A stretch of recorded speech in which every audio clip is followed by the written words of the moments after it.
সনাতন হিন্দু ধর্মে সাধারণত দেবদেবীর মূর্তি বানানো হয় মাটি, পাথর বা ধাতুর সাহায্যে, আর জগন্নাথ, বলরাম ও সুভদ্রার মূর্তি বানানো হয় কাঠের সাহায্যে।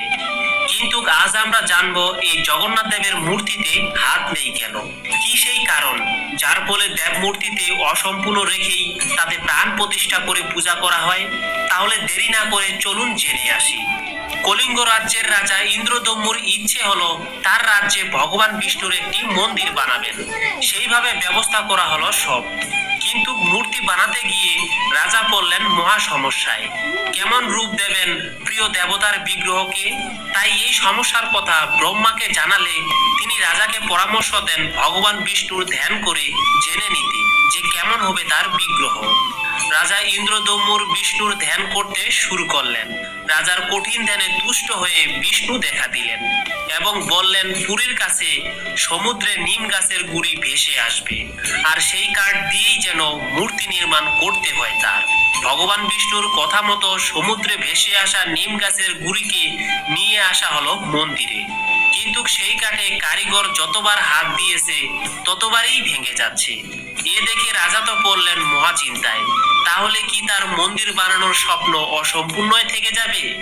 এমন সময় এই সমস্যা দূর করতে ছদ্মবেশে এলেন স্বয়ং বিশ্বকর্মা। তখন তিনি একটি শর্ত দিলেন রাজাকে, যে বন্ধ দরজার অন্তরালে তিনি মূর্তি বানাবেন, যে দরজার বাইরে থেকে বন্ধ থাকলেও তিনি যতক্ষণ না বলবেন ততক্ষণ খোলা যাবে না সে দরজা।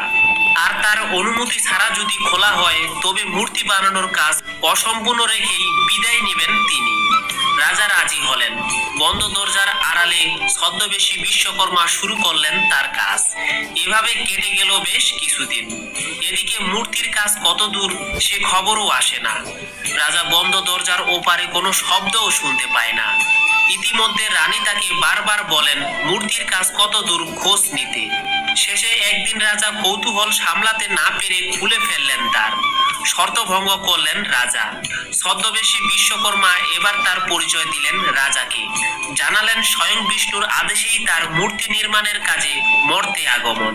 কিন্তু রাজা যেহেতু তার শর্ত ভঙ্গ করেছেন, তাই বিশ্বকর্মা আর মূর্তি বানাতে পারবেন না। ফিরে গেলেন স্বর্গে মূর্তির কাজ অসমাপ্ত রেখেই।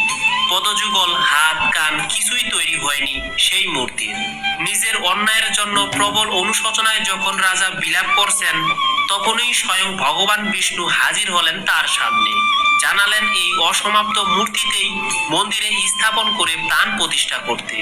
সেই থেকেই জগন্নাথের মন্দিরে জগন্নাথ, বলরাম ও সুভদ্রার মূর্তিতে হাত নেই। অসমাপ্ত মূর্তিতেই পূজা হয়ে চলেছে বছরের পর বছর ধরে।